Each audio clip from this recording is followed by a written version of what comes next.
as fast as possible in the world. So that's the history. But he has, Mohammed Yunus has influenced certainly the lives of millions of people. But we are talking today not to him not in his capacity as social entrepreneur, but as the chief advisor to the government of Bangladesh. And it's only 5.5 months ago that we have seen the uphill. And Dr. Yunus is now confronted with the formidable task to transform a, how should we call it, dystopian country into a democracy, to bring to the country inclusion and so on. It's a deeply reformative process.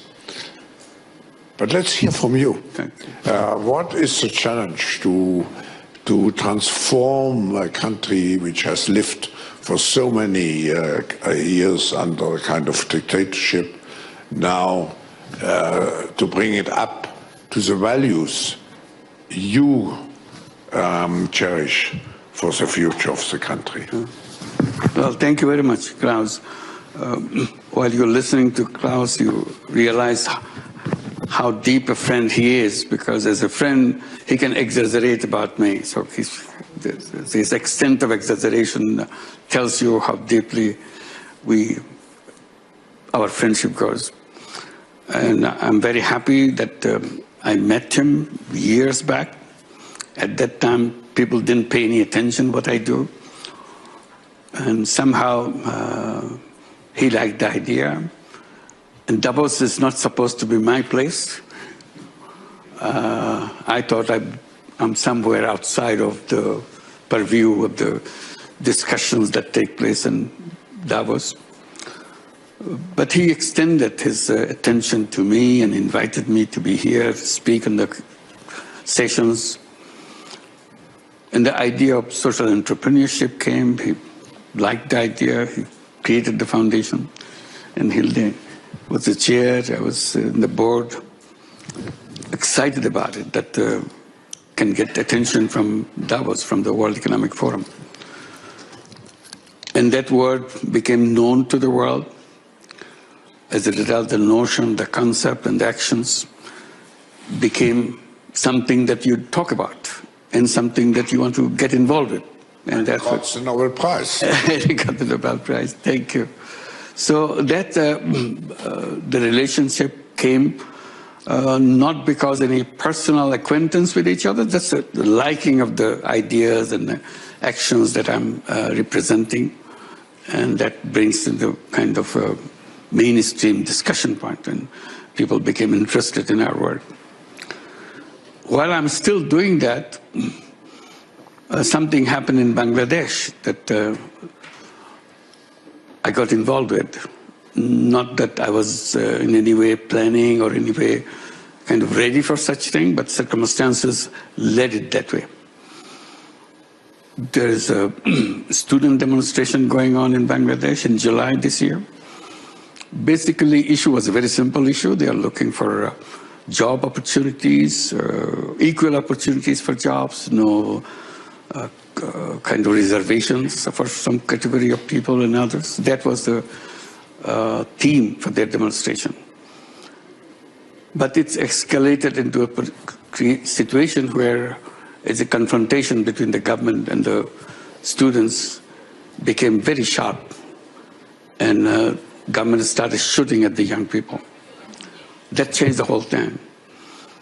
And students took it as a challenge that they want to stand up against.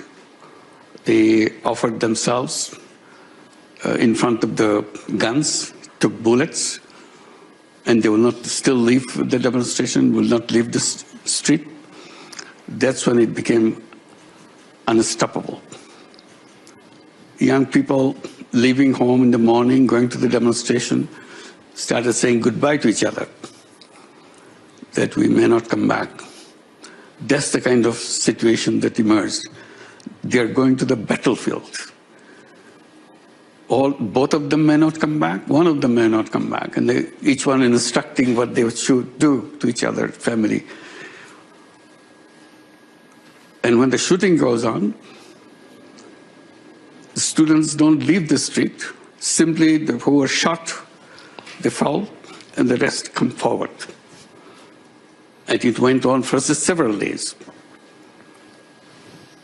And then they declared that this government must go. We cannot deal with this government anymore, tolerate this government anymore. It's kind of a tidal wave of people and students coming from all directions to this Dhaka city. While these demonstrations were going on, another interesting thing happening. You have walls around the streets as you go around. Suddenly the spark came, the students start painting things on the walls.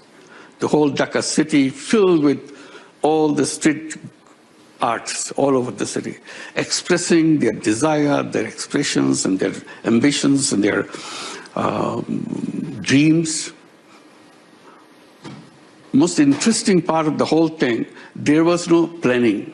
Nobody was planning anything. It's spontaneous of extreme form. There's no leadership. Usually when you have a student movement or any movement, there's a leader, there's a sub-leader, they have instruction. There are no instructions. On the day when one of them got shot, and it was all over the television, that being shot, and he's falling, and his friends holding him, the whole country changed completely. Now this time it's not only the young people coming forward, their parents started coming because they cannot stop their young people inside the home. They're going, so since they cannot stop, the parents started going with them. So it became a people's movement, joining with everybody. So hundreds of thousands of people moving into the direction of the residence of the Prime Minister. Everybody came to the conclusion it would be impossible to save her unless she has been lifted and sent someplace else. And that's what happened on 5th of August. It's a unique experience. That's why I was trying to give you a little explanation. You hear about revolutions, you hear about uprisings, rebellions. This doesn't fit into any one of them. It's a very unique way it happened. And the uniqueness comes from the way young people responded to a situation that was happening in Bangladesh. Defying the government, which could not be brought down by any means because the election didn't work. We had 3 elections in this 15 years of the regime that ruled the country. All fake elections. Nobody voted. But she got elected herself as they wish. So it's a single person regime which commanded everything. And that's what made all the people and the students furious, and spontaneously they responded to the situation. When the Prime Minister fled, government fell, they don't know what to do with it. They had no plan. What do you do? So they are kind of wondering what should be the next. Everybody said, we need a government. So how do we do the government? So they are looking forward to each other, but how to do a government? So one of the idea that I should be invited. I was not in the country at that time. I was in Paris, involved with the Paris Olympic, because another of my pet subjects, social business. Yeah. I was designing Paris Olympic as a social business. It's called Social Olympic. So lots of ingredients of ideas that I had integrated into that Olympic. So I was very busy with that, seeing how it resulted after months of planning.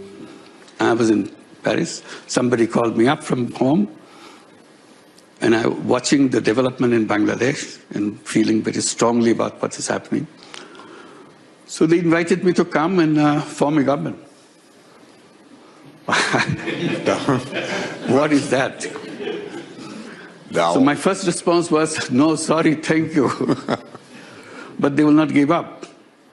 And finally, I said, take time, find it, see people around. I'm sure you'll find lots of options for you. And we agreed on 24 hours, next 24 hours that they will try, but if they can't find, they will come back to me. They called me back again 24 hours later. No, we didn't find any options, so you are the one. So that's how I got involved here. That's why I'm here. So I thought... I thought I'll give you the background, why I'm here, why I did.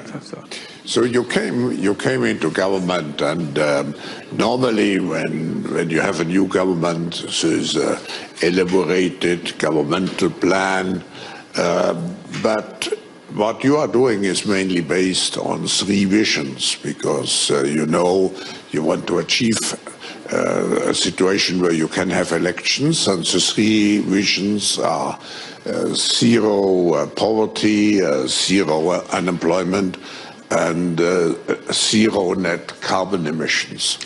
How can you, I mean, there are now big expectations. What are the key success factors to make sure that the people do not turn away because they feel disappointed? How do you keep this motivation alive to form in Bangladesh a new inclusive democratic system? Let me clarify a little bit. What you said about the 3 zeros, that's me as a person. And that's what I devoted my life trying to encourage people to think in those terms and see the logic behind it and see action. It kind of encourages you into action to make it happen, a world of 3 zeros. Because I was always insisting the civilization that we have right now around us, that we created, we feel very proud of it, fantastic thing that human beings have done, created a civilization which transformed the world. And my way of responding to that, I said, this is a wrong civilization. It's a self-destructive civilization. This civilization will destroy us. We have no escape route from this one. So that's where I belong. That's what I try to bring in. That's where the 3-0 fits in. But when I am invited to run a government, I'm not peddling these 3 zeros into the government. I was trying to see immediately, next hour, what we have to do. Because suddenly a new government emerges. After so much killings, the law and order situation became very critical. So how to restore law and order? This is the first thing to do. It's the immediate thing to do. And next thing you do, build up the economy again. Let the economic machine run, because this whole thing stopped. And when you try to start the machine, the economic machine, you say that machine is completely destroyed. Because this is economy which is plundered away. Immediately after that, I tried to appoint a committee to prepare a white paper. So there was stock taking, what we got, what we left, to understand what we inherited from the previous government. And amazing results came later on when the final report came out. The amount of money laundered away from the country.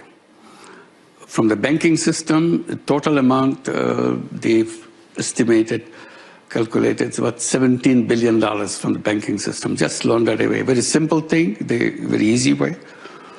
I think this should be recorded someplace, studied how governments can do that kind of plundering, highway robbery, sitting in the government, running the machine, and still claiming to be a civilized society.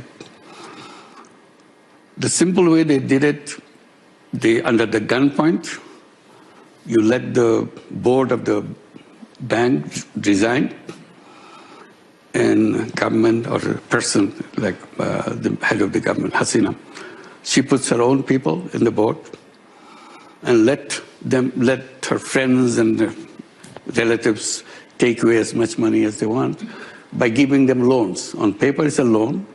Actually, these loans will never expected to be paid back. So you are literally robbing the whole bank. And that's how the money has been plundered. And if you look at the whole economy, the estimate came $16 billion per year over 15 years. Per year, $16 billion has been shifted away by over-invoicing, under-invoicing, and by illegal channels take the money away.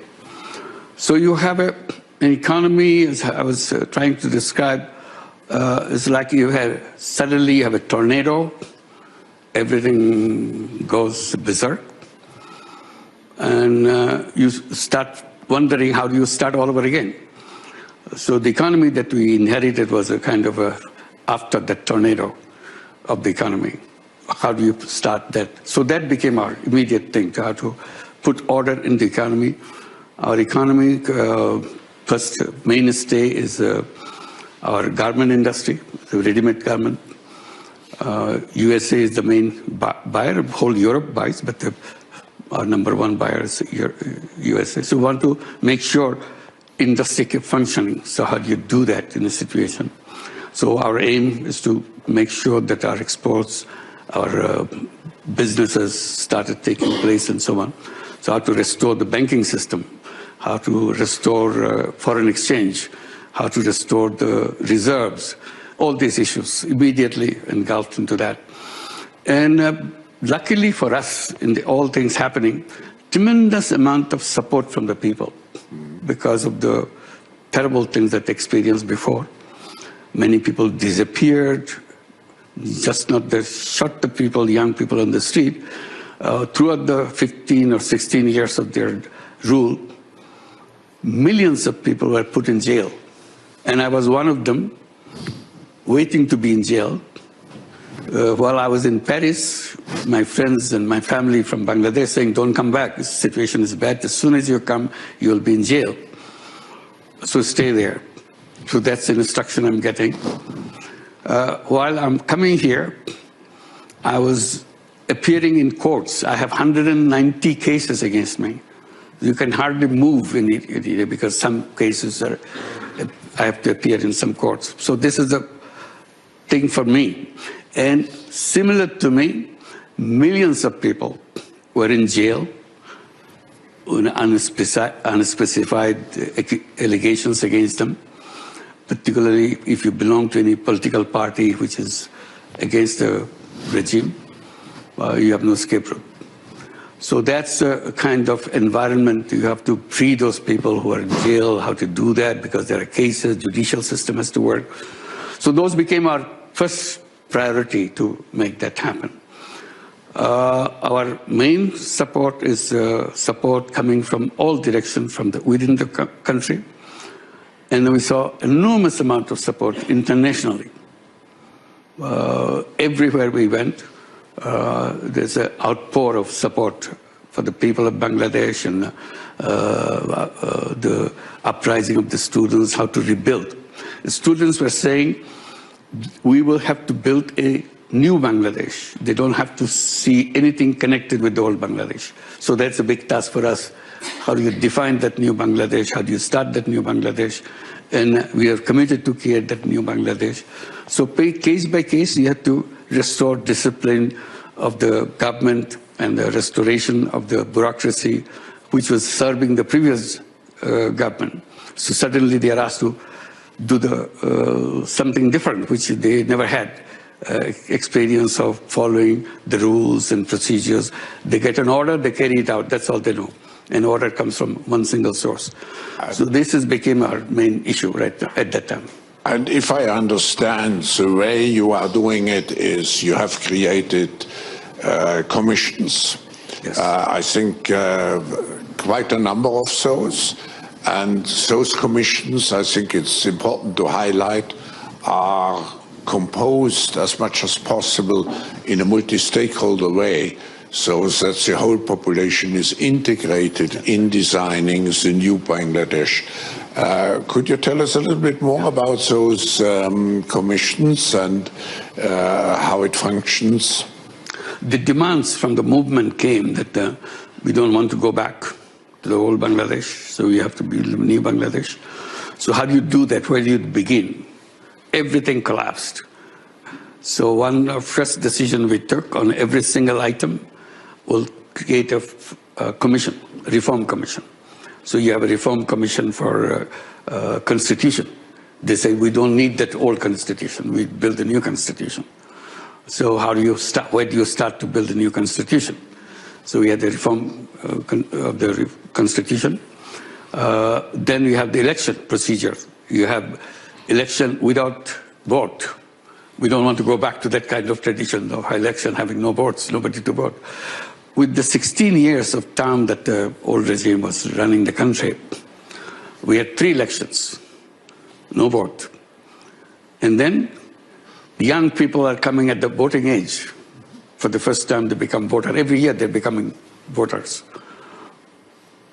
All these young people who became voters over these 16 years didn't have a chance to vote for the first time in their life. Older generation, probably in some past years they have voted, but this, very unfortunate for this young generation, which is a very different young generation. Young generation is very integrated, very connected with the whole world, had no experience of that. So we want to undo that, how to create a mechanism so that everybody can vote freely, fairly, so that no interruptions, no threat to anybody to cast their vote freely. So that was a commission. Judiciary became a weapon in the hands of the government. They punish you, they hang you, not only punish you, they hang you.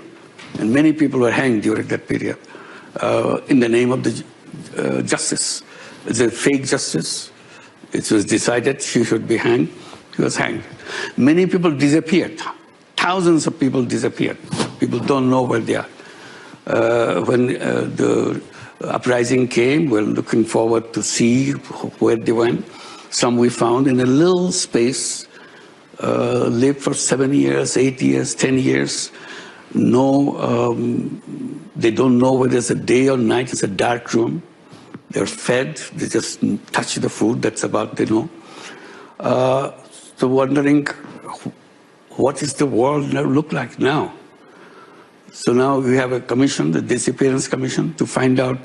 We have cases of 3,000 such disappeared people. We have so far traced about 1,700 where they are. Many still could not be traced. What happened to them? So there are 15 such judiciary and administrations and so on. So 15 commissions to recommend us how to start. The commission reports are coming, so that time has come. What we intend to do all these commission reports to be put together and start talking to the public and also the political parties. Which are the things that you accept to be implemented? Because this is a recommendation. Unless you accept, it cannot be implemented. So we now have a consensus commission to build a consensus around each piece of our work. Then on the basis of agreement of all parties, all civil society organizations, where they all agree on certain things, we'll prepare what we call July Charter. July is the month when uprising took place. It's a July Charter that we agreed on this. So on that basis of July Charter, we start taking action, including the election. What kind of election? Because unless we know what kind of election people want, we can't go into election. So we are waiting to hold the election, now that the election report is coming out. We have targeted end of this year, the election to take place, if we go in a short reform agenda, quick reform agenda. If people say, no, we need a longer list of agenda reform, then we need another 6 months. So now people have to decide in the process whether they will go to the short agenda or the long agenda. Long agenda will need middle of 2026, next year. Short agenda will have it at the end of this year, 2025. That's the election procedure. That's what we're looking for. It's we should also keep in mind the size of your country. I mean, to seize the enormous task. I think 170 million. 171 million. Yeah. People. Yeah. We're the 8th largest country in the world, population-wise. Yeah. So it's quite a sizable number. Most distinguishing feature is, it is a country, most densely populated country in the world. Yeah. You cannot go anywhere without touching anybody else. Yeah. As simple as that. And you have this large population, where you have to eradicate poverty, provide the educational systems and so on.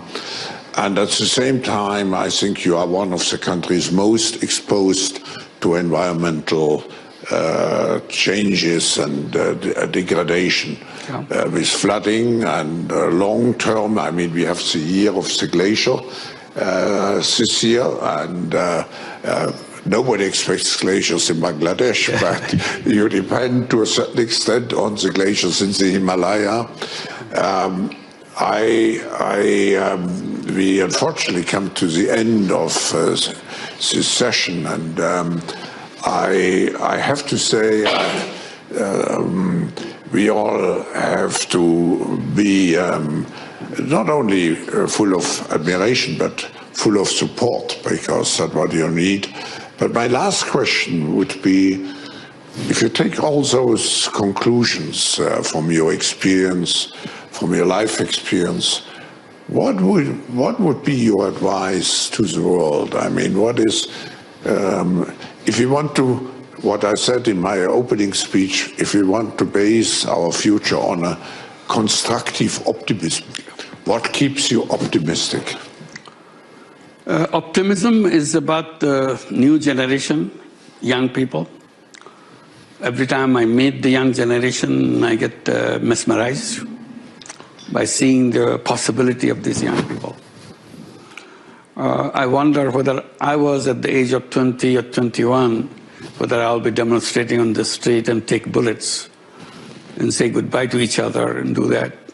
Whether I'll have that ability to do that or sustain that kind of thing, and when the collapsing of the government finally happened, whether I'll say, let's form a government. These are the young people who took that decisions, and there's no central planning. They don't know each other. They just came from different institutions on the street. You don't know who the next person is. So that's the kind of power of this young generation. The way I try to express it by saying, it's a global statement I make. This is the most powerful generation in human history. That's the way I look at them. That's the way I feel. It gives me goosebumps looking at the power that the young generation has. Question is, will they be able to use this power? If they're not able to use this power, will there be an explosion? Shouldn't we learn something from Bangladesh? When these young generations say, enough is enough, nobody could stop them. Army said sorry. The army was asked to fire them. Army said sorry. These are our children. We can't fire. So they tried every single way. But students didn't move. They continued. It doesn't matter whether you fire, you kill. It's totally irrelevant. One police officer was heard on the television saying, I killed one and 10 come up. What do I do? Should I kill them all? And then others will come up. That's the situation. So I go back to that. The young generation of this age and time, they have the power comes to them not because they are super intelligent. They are the same kind of kids that we used to be. Power comes from the technology. That technology changed them. They are not Bangladeshi young people anymore. They are global young people. So that global young people, when they get connected on an issue, I don't think anybody can stop them. That's their power.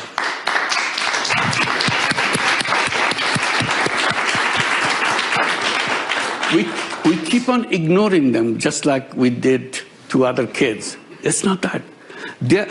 I was suggesting our voting age is 18. I said it should be 16. They're so mature. What makes it 18? Difference between 16 and 18. Who tells you that 16 doesn't understand as much as 18 does? So where do you mature and see things in your own way? So this is a challenge to the world. Are you allowing your young people to move up? And I keep telling, don't look at your old generation. We made many mistakes. If you follow us, you'll get into the same trap. Don't follow us. You have enough understanding and choices to make your own decisions. Make your decisions. So Bangladesh is just a spark coming to that. So Bangladesh should be studied. You know what, which bothers me? All these things happening, we're reading in the newspaper, we talk a little bit, stop there. We're not studying what happened in Bangladesh. Universities should be rushing there. What happened to the most powerful government of 16 years? Understand for a few minutes when these young people just got together. They didn't have a political philosophy. You'll be asking, are they leftist? Are they Islamist? Are they terrorist? It doesn't come into any category. You don't have a category for them. You see everybody there. All the citizens, all the young people of Bangladesh got together, irrespective of their age. A 12-year-old young person writing a letter, which mother was crying and reading to the public after all this happened. I never get him back, she was saying. She wrote me this letter, Mom, you always protected me so that I don't go and join the protest march. And I was sitting at home and raging, very angry that I cannot go. Today, I'm going. I'm saying goodbye to you. I don't know whether I'll come back. If I don't come back, please forgive me. My friends are there. They are brave friends. I'm a brave person too.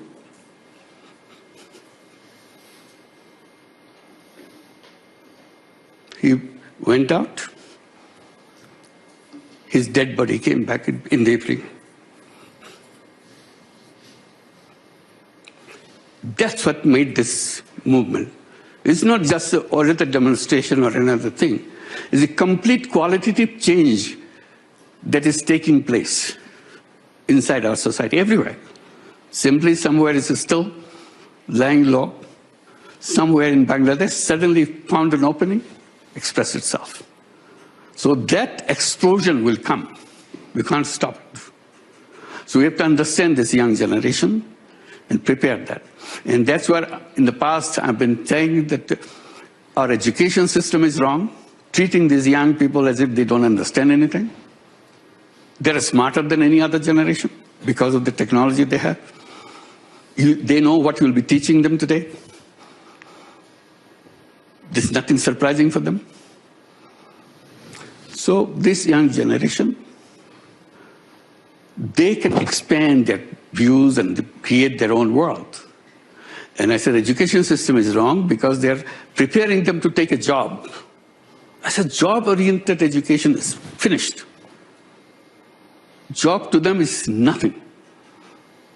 I said, this generation is a generation of entrepreneurs. They create their own world. They run. Even a housewife in Bangladesh didn't have much education. Now run businesses out of her home. She doesn't have much education, but her food is so good. So what she does, take orders from people. Chooses which one order she takes to prepare food for her friends or friends of other families and deliver it and make money. She has 4 children of her own. That's it. They're just a family.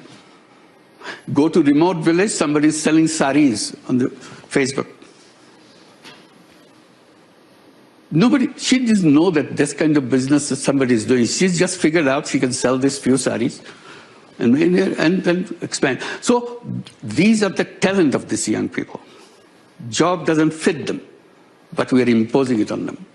So these are the mismatch that I keep bringing, and Bangladesh gives a very powerful case to show how it can be done, what to be done. So that should be studied and seen. What is happening, what is waiting for us. That's the most important thing for all of us to learn from experience that we have gone through. Thank you. Sir,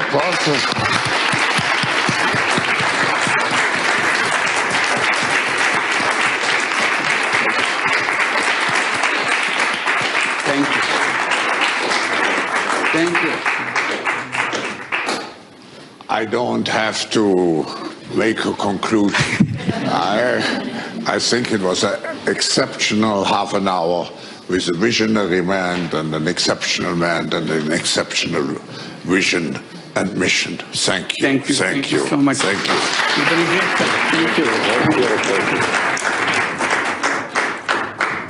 Thank you.